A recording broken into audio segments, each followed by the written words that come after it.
Okay, we're live.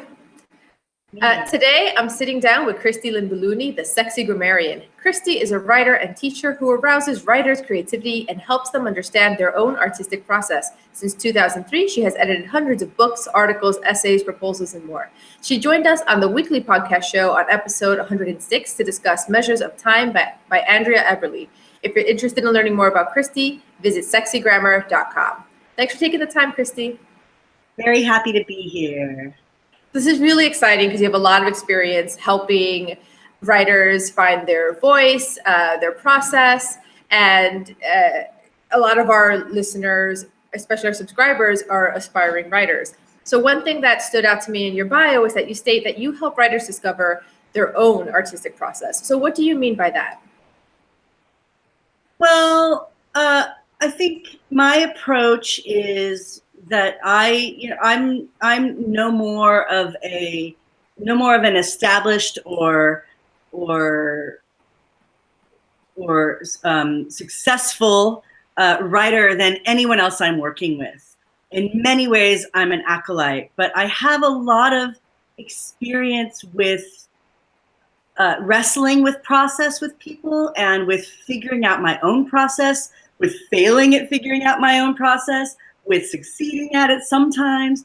And my experience is that it is different for everyone. And I've worked with so many different writers who are tackling writing for different reasons and coming from different backgrounds and different levels of experience, that what I found is that it's not really my job to say, this is how you write, because I don't really know how anyone should write, and I'm still figuring out how to write myself. So what I have found I'm able to do for people is help them figure out what their own steps are. And I think that there are certain things that we all need to do, right? We need to create content, do that first draft, go from blank to something.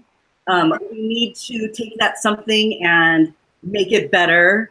We need to get feedback on it. Like, there are things that have to happen for writing to move forward, but how we go about doing that, and even the order of those steps, is up for grabs 100%.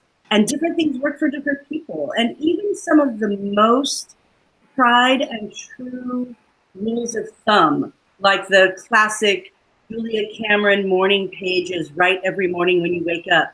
Even that, I find that throwing a bunch of flexibility at the really structured old school rules can open up the possibility for people to actually become writers if you have the freedom to figure out those steps yourself. So I'm always about sort of going, all right, these are the things you need to accomplish. Let's figure out how you are going to accomplish them. So you mentioned that there were some failures along the way and some successes. So can you just sort of like take us through the trials and tribulations of Kristy? I'm going to call you now acolyte of writing because I like that word. Oh, sure. Myself as a writer, mm-hmm. In so many ways, that story is just beginning right now. I feel very much like I'm an emerging writer right now. So the trials and tribulations that bring me to this moment they really are kind of like the story of Sexy Grammar and the building of that business. And I think the short version of that is that it's taken me 15 years of helping other writers take themselves seriously, build their writer identity, figure out their steps, to let myself do that for me. Mm-hmm. And I have just in the last couple of years started publishing a few short stories here and there. I'm really just beginning to dream about what it means to be a writer for myself, and I'm really enjoying it. And so the trials and tribulations are the sort of denying myself the time to do that while building a business, which is a creative thing to make as well. Mm-hmm.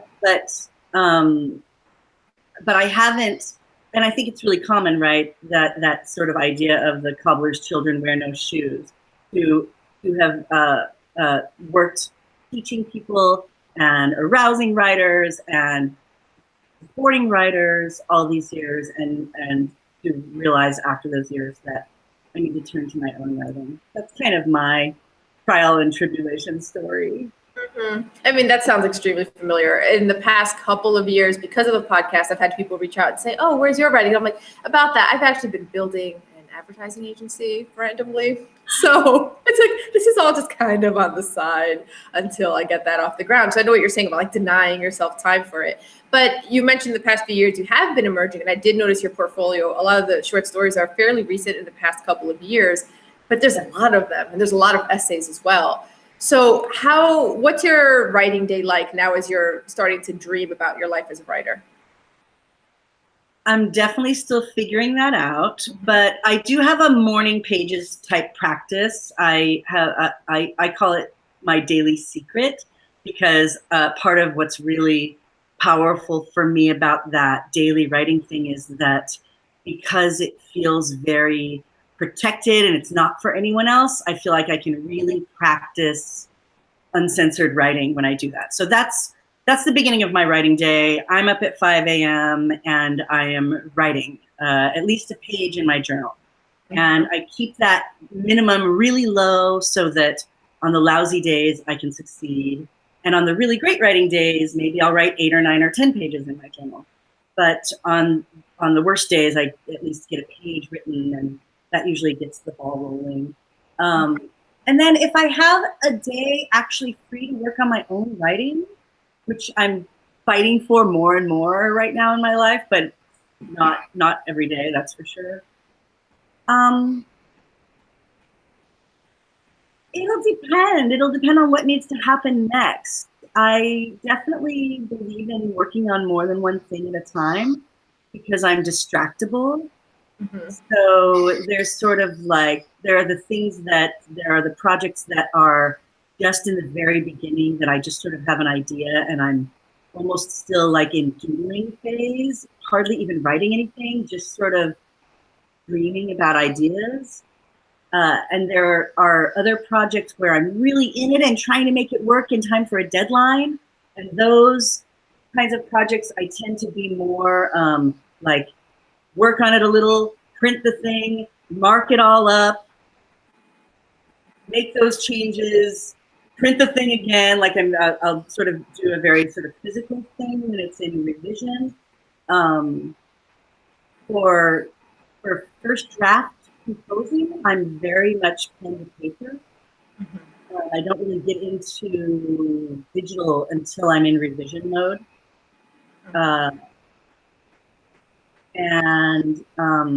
Yeah, so a writing day will be sort of a mixture of those two things. Mm-hmm. If I have the time to do it. And lately, I've been getting into sort of looking for other ways to inspire ideas and to help me visualize stories. So I've been playing around with making sure I have a bunch of reading time or collage time in my writing days. But that's kind of new. Mm-hmm. So you mentioned that your minimum is journaling. So do you feel that your stories come out of the journals? Like, how does the journaling process then inform the short stories that you write? Or the flash fiction? There's a lot of that I've noticed. Thanks for noticing my flash fiction. Yay! Yeah. No, my journaling has almost nothing to do with anything else I'm writing. Okay. My journaling is more like dumping out the useless stuff in my brain that's in the way of getting to the flash fiction and the essays.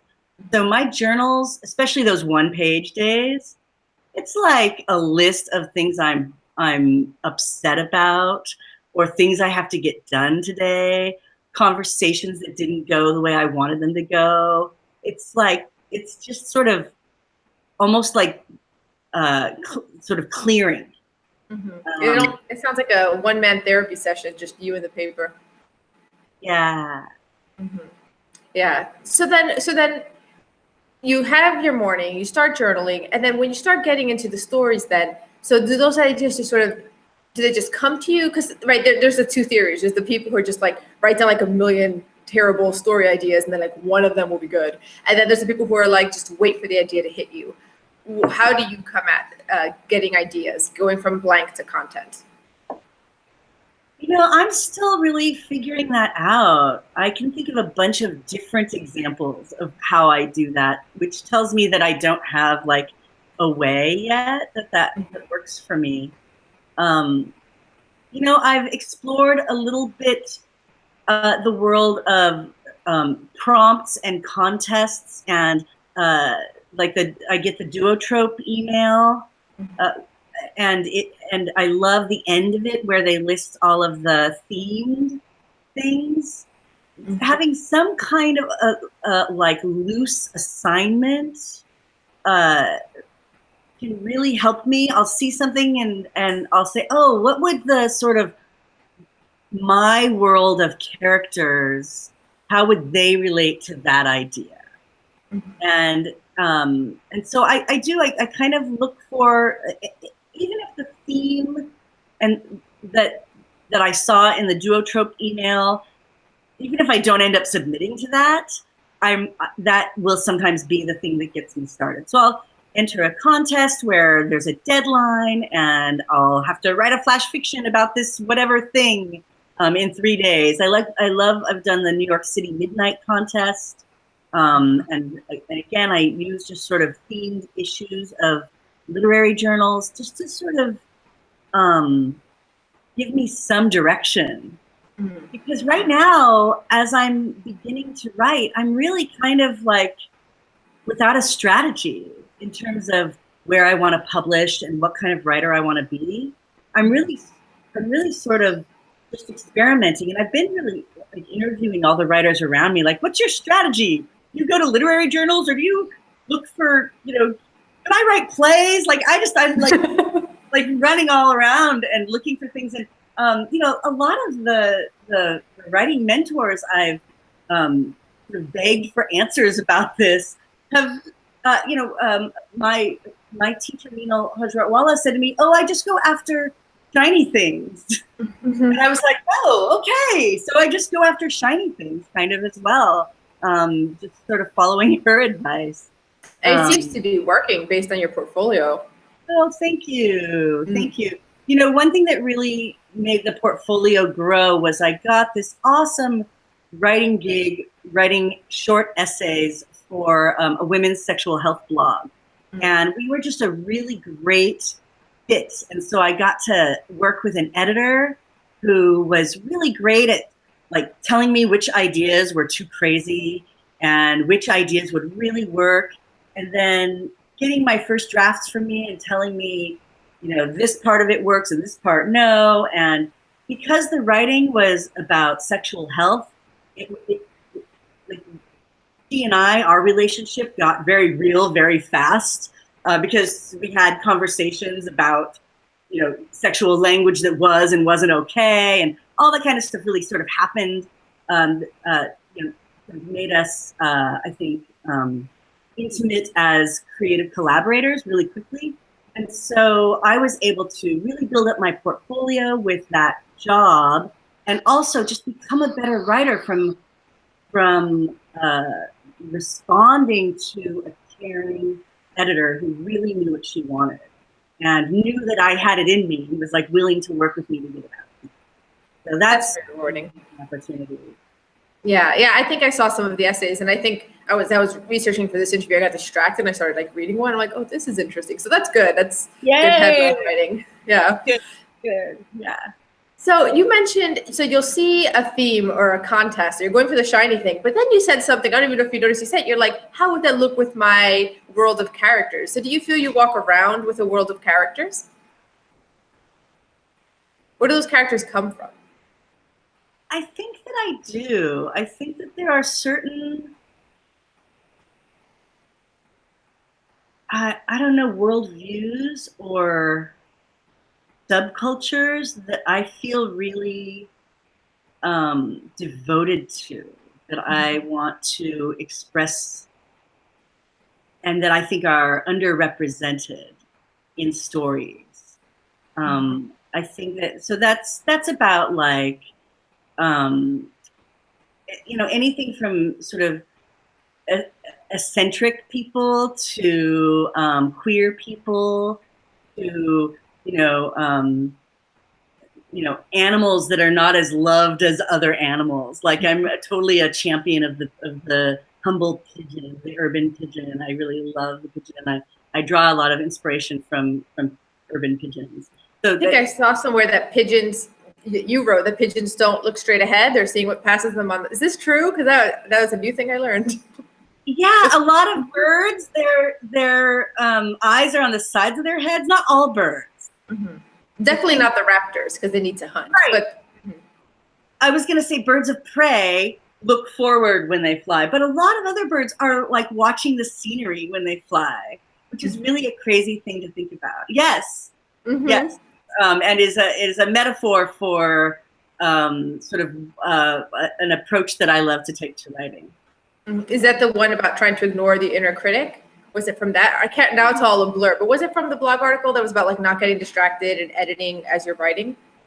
I mean, I think all of these ideas are related, and it is related to what I'm practicing when I get up and write in the morning, even if that writing is just me sort of bitching, right? Which is, how do you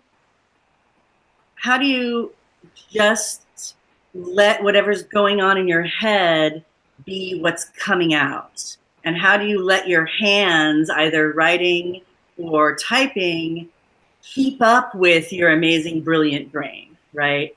And so, yeah, the idea of pigeons flying blind forward and just sort of taking in the scenery and mowing forward is kind of that same craziness that I think you have to take on if you're just gonna write like that without looking at what you're doing and critiquing while you're doing it. One of the main things that happens in first sessions with me with writers who are really, really challenged and really, really yearning to write is this sort of invitation to not edit while you're writing. It's really hard. It's really hard. And I've learned all different tricks from writers I've worked with over the years. And I think one of the examples that you might have been referring to is a writer I know who started taping a piece of paper over the screen on his laptop, right? So that he couldn't see what he was typing while he was typing it. And I, inspired by that, because taping a piece of paper to your computer is kind of a lot of tape and paper. I started playing with like making the font unreadable, like either gigantic or super, super tiny, so that you're typing, but you're not really inviting yourself to let your eyes gaze up and say, oh, that sentence sucks. Because what we all tend to do is go 2 steps forward, 3 steps back, 2 steps forward, 3 steps back. And I think that especially in the moment when you're really flowing and inspired, the best ideas are after you've written 3 or 4 lousy sentences. Mm-hmm.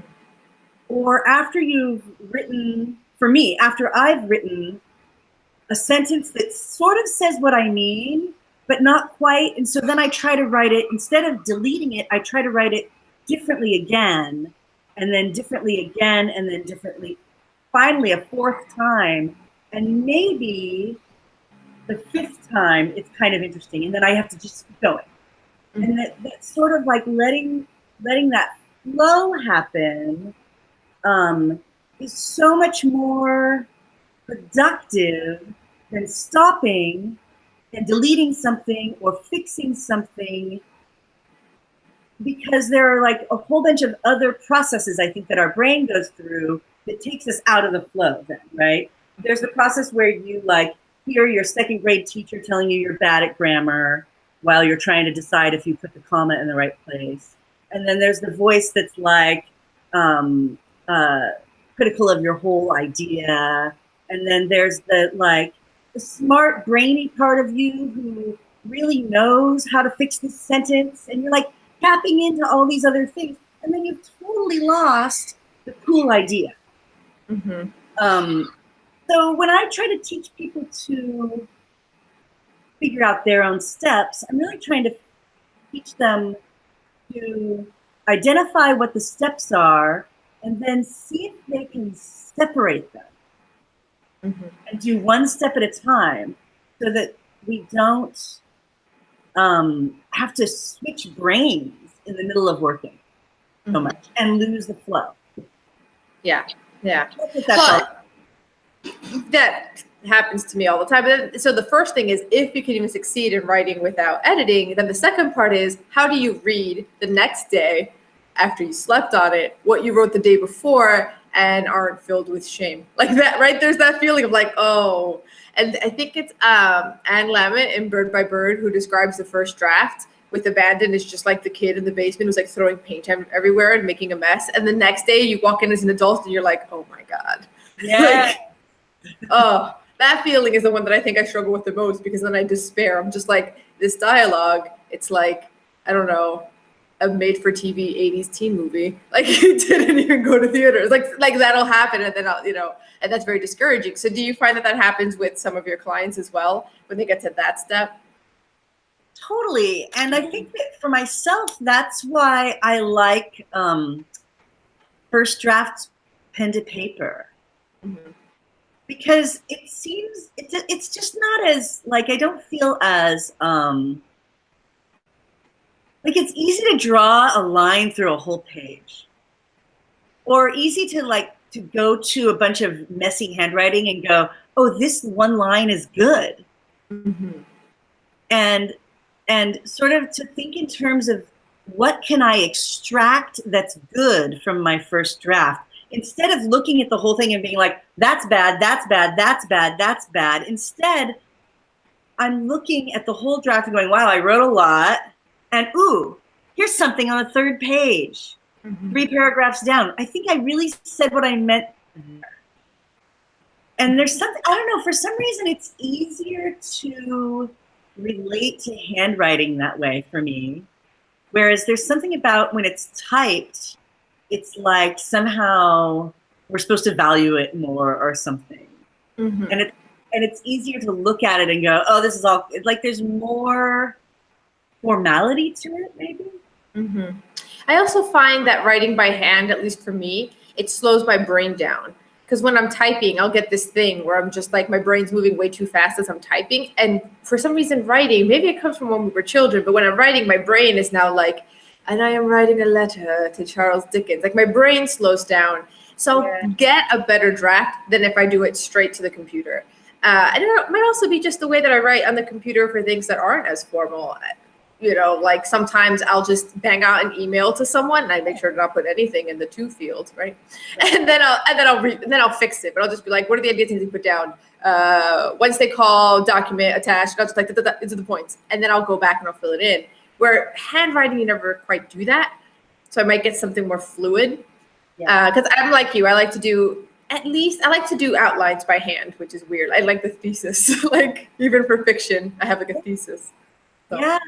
Yeah. So you write fiction and nonfiction also. Yeah. I have this, like, I always say this off air to the Literary Roadhouse hosts. They don't take me seriously, but I'm like, I think my biggest problem is anything that I attach my real name to, all of a sudden, it's way more important. And I'm like, I just want to write high fantasy books with magic in a magical world under a pseudonym. That's like my popcorn that I'd love to do. But then under my real name, it's like, oh, it has to be literary now. And then I just psych myself out. So I want to read your popcorn fantasies. That's what I want to do too.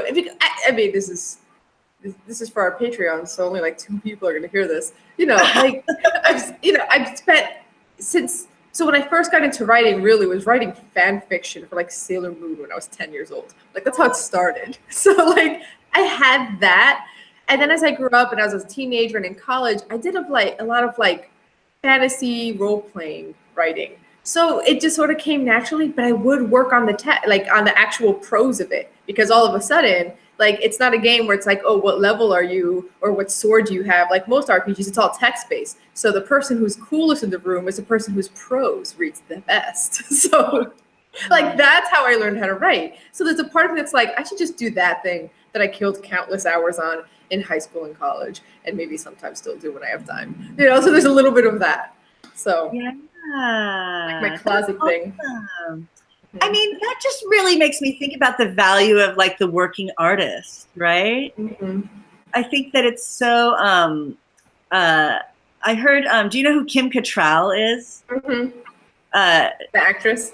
Yeah, the actress. I heard her in an interview once, a long time ago, probably 20 years ago, talking about how she gets character parts and talking about how she's had lots of other roles besides the role that she's famous for in Sex and the City, but that's sort of the life of a working actor, that you do a lot of work over your lifetime that may be not known, but you get to do your art and get paid for it.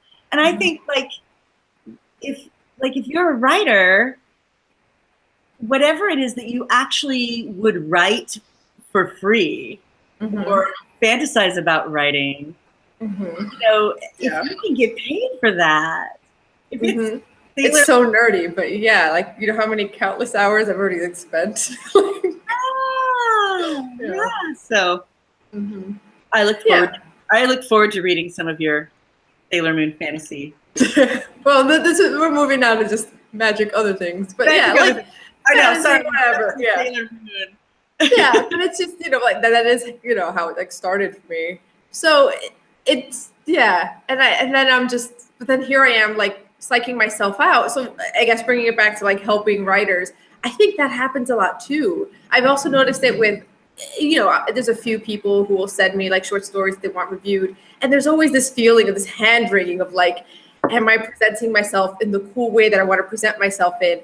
That it's just like, it's not just about the quality of the work, but it's also just like, is this worthy of my name and reputation, right? Like there's this angst that comes with it as well, that I don't know how you get over it. Yeah. Well, I don't know that. I don't know the answer to that either. Yeah. I mean, I think that eventually we're trying to have like that name and reputation thing be in line with what we love doing, right? Like how, I don't know, maybe that's the courageous thing, right? To bring together like your thing that you're actually talented at and joyous about doing, in line with sort of the thing that you can get paid for, and the thing that feels like it's, I don't know, in line with who you want to represent yourself to be. And that's asking a lot. Yeah. And you know, it kind of, I thought of when J.K. Rowling a few years ago published A Casual Vacancy, I thought of this very same thing, because she's now known for Harry Potter, and that's great. No one's criticizing, you know, Harry Potter is a huge success, but like, you know, the way that the marketing for Casual Vacancy came out was like, guys, this has nothing to do with Harry Potter. There's no wizards. There's no magic.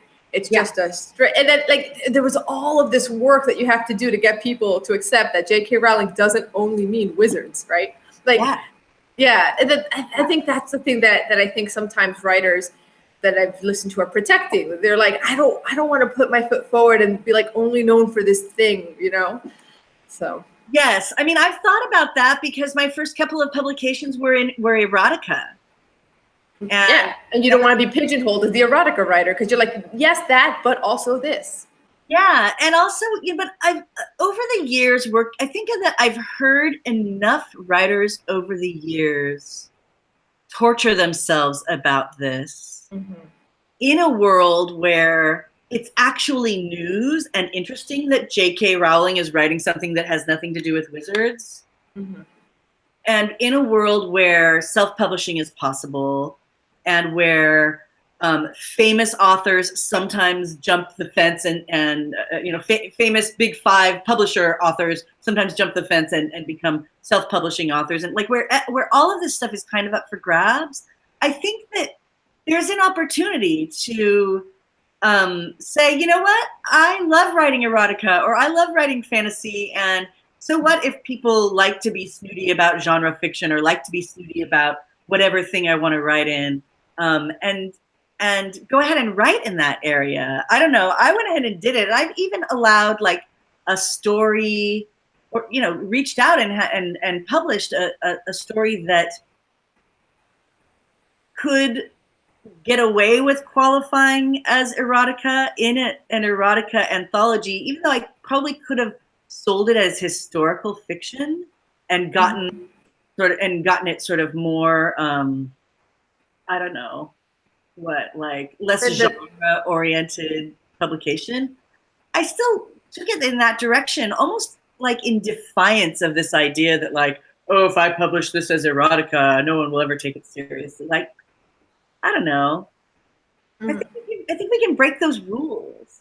I hope so. As you were saying this, like authors who like break the rules, it made me think of when Stephen King publishes under his pseudonym, Richard Bachman. It's the picture of his agent instead of his picture. Do you know about this? Yeah. So the first time he did it, I actually right now on the Wikipedia. Yeah, the first time he did it was in the 80s. And he was, okay, this is my favorite story because just for our Patreon listeners. So he doesn't, King's always wrestling with how much of writing success is talent versus luck. There's a little bit that's just like you just at the moment, right place, right time, the right agent, and some of it is actual talent. So one of the things he was testing was, okay, I'm going to come out with a pseudonym. Richard Bachman going to come out with a separate book, Thinner, in 1984. It only sold 28,000 copies. And it didn't run long enough for him to test his theory. But what he was testing was, if I'm successful as Stephen King and it's all about talent, then I should be successful as Richard Bachman, right? But he got outed way too quickly to test it. But it only sold 28,000 copies. 1,000 copies. Right. Like, oh, no, what you're thinking. You're like, oh, I wish, right? But for Stephen King, 1,000 copies, yeah. Right. But for Stephen King, who's still doing it through like the same publisher, the same marketing, like everything, it doesn't do as well. And then he's done a few other books, and he apparently does also a different genre under, I think it's like a little sci-fi or something. It's like a little different than his normal fare. But the reason I'm bringing that up is because going back to the J.K. Rowling thing, so she's jumping genres under the same name and seeing how that goes, or you can try different pseudonyms and see how that goes. But ultimately, everything comes back to the identity that you're putting out there. And I think you're right that as a self-publisher, you have a little bit more freedom in how you present yourself. But I do feel like I pick up on that stress from people who write in. And I don't know how many of your clients stress about the genre thing as well. I know someone who kept saying, I just want to write dirty romance novels, but my name. So I think that we all find excuses not to write what we want to write. Mm-hmm. Yeah. And also, some romances are pretty good. Look, I cut my teeth in the editing world on romance novels. I'm a big fan of the romance genre, and have edited them for years. And some of my most successful and inspiring writing clients are in the romance world. I love genre fiction. I'm a big fan. I grew up on science fiction and really have sort of made the tour of all genre fiction. I love it all. Yeah, and people who listen to the podcast know I have a huge soft spot for science fiction. That's great. Yeah, I don't write it because I don't know enough science, but yeah. Wow. I know that world building. I don't know how they do it. That's why if you go fantasy, you get to break all the rules of science fiction without the PhDs. It's great. Yes, but even that I think is so hard, and historical as well is really like the level of detail that you have to get right for time and place to work in all those genres is just overwhelming.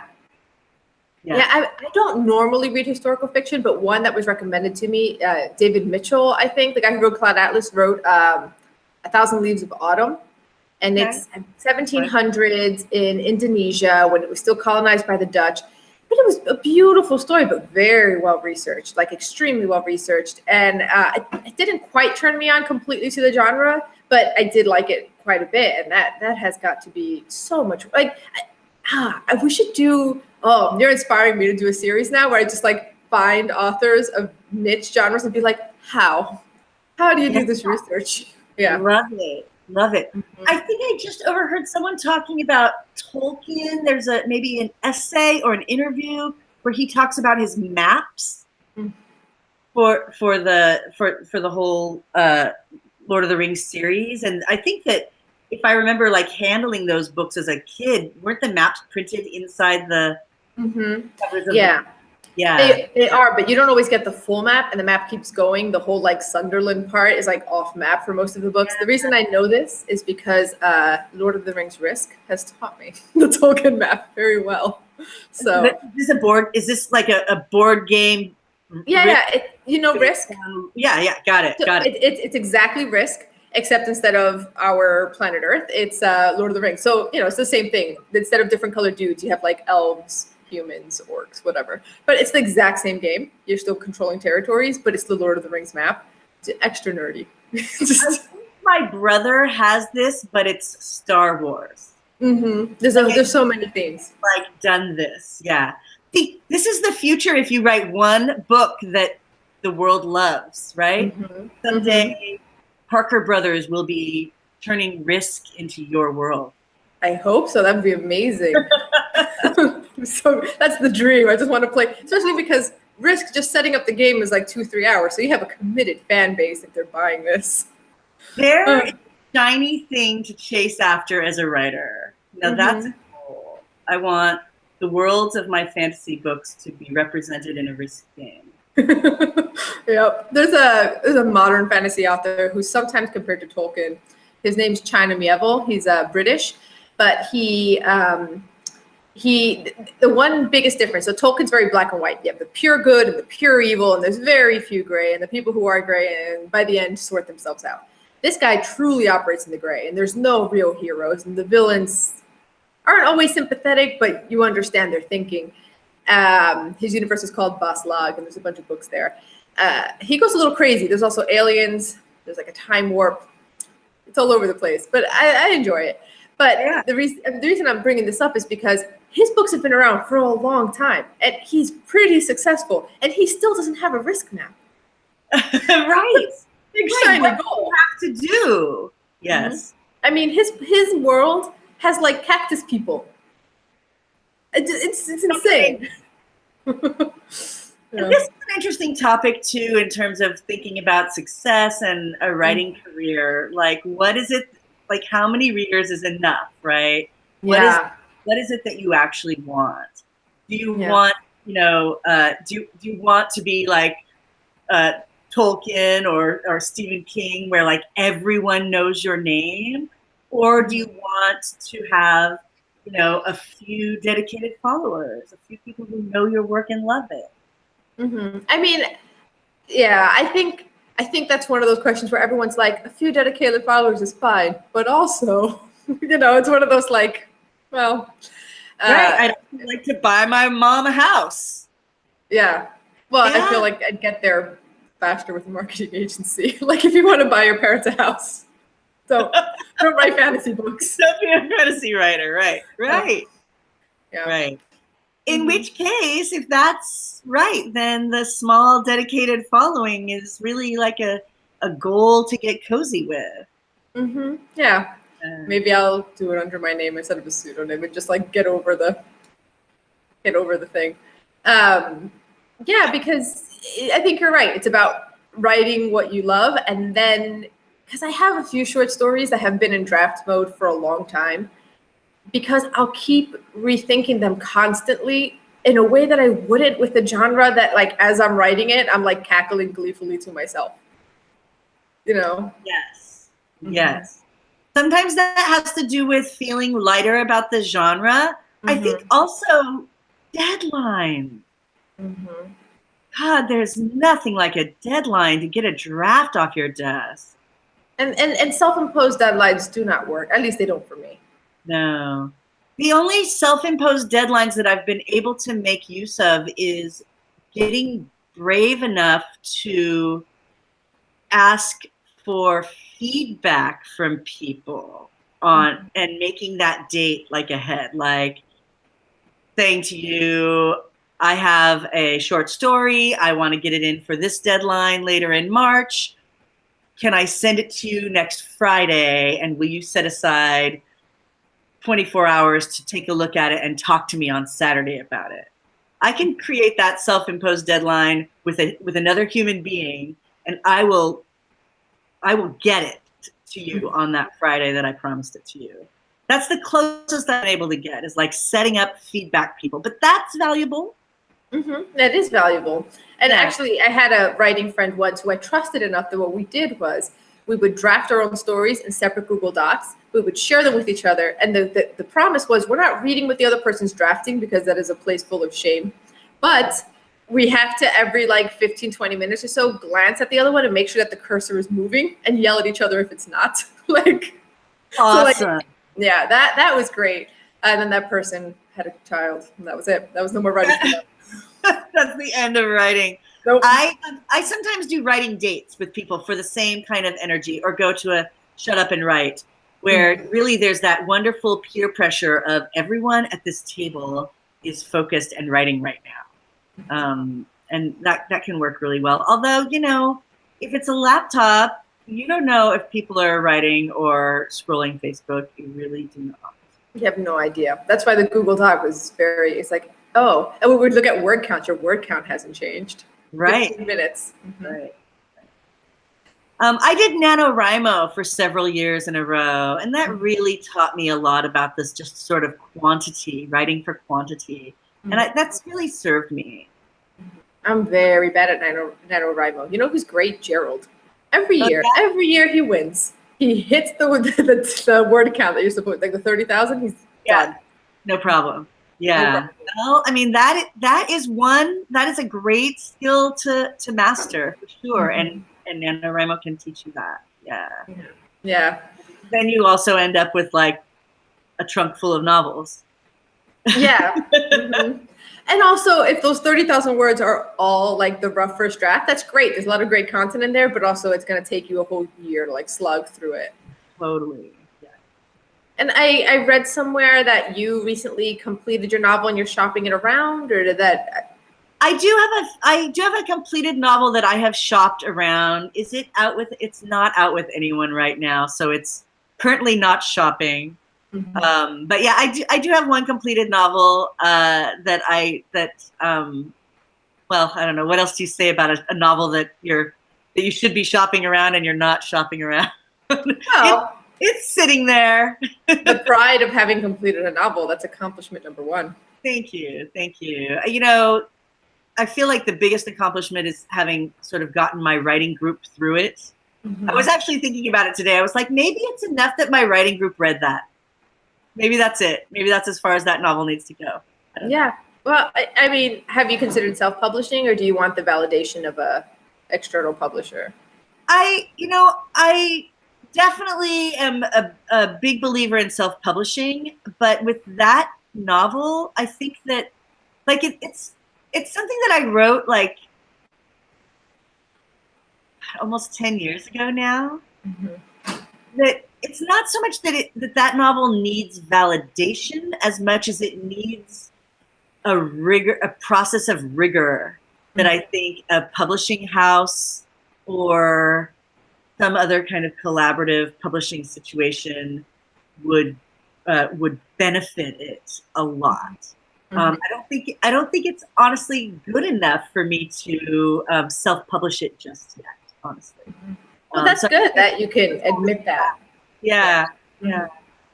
Because I mean, I don't know where I read this, but a lot of first novels either never get published or get published after the first, like the second and third get published. Then they get a revisit and then they're published. That's right. And I think that, you know, I learned a lot, not only from like writing that novel, but also from finishing it. Like there's so much to be learned in finishing, because we get to practice starting so much more than we get to practice finishing. And that getting to practice that once makes me, I think it may have even be what turned me to saying, you know what, I need to write some short fiction, not because it's easier, but because I need to practice finishing. I think it's a really good lesson. We could probably end on that one. It's been an hour. Yeah. Like letting things go off the desk, letting people besides my most trusted feedback partners read things, you know? And even like what I've learned from those steps is like, there's getting an editor to publish it. And even then I'll sort of, there are some pieces that I did a better job of like putting out on my Facebook page or whatever after they were published. Like others where I'm like, oh, I don't know about that story, even after it's had the validation of being published or even published and paid and had an editor give it, you know, a rigorous editing and give it their stamp of approval. I still am sometimes like, oh, I don't know if I should really tell people about this one story, you know, and then others that I feel positive about and that I can put out in a bigger way. Yeah. So, you know, that validation need, it never ends. Yeah. Well, thank you so much. I think it's a great place to end it. The validation never ends. Practice finishing. No, it's you know, I feel like there's a little bit of a poo-pooing of that aspect of writing. But writing is an extremely private thing. And when you put it out there, it's very vulnerable. And this idea that people are like, you should only write for the craft and you shouldn't care how people receive it is like, that's a lie. That's not going to happen. Or maybe in some extreme cases, but that's not going to be most writers' experience. So I think it's healthy to say, yeah, that part is important as well, because you're putting yourself out there. We still worry about it even after it's out there.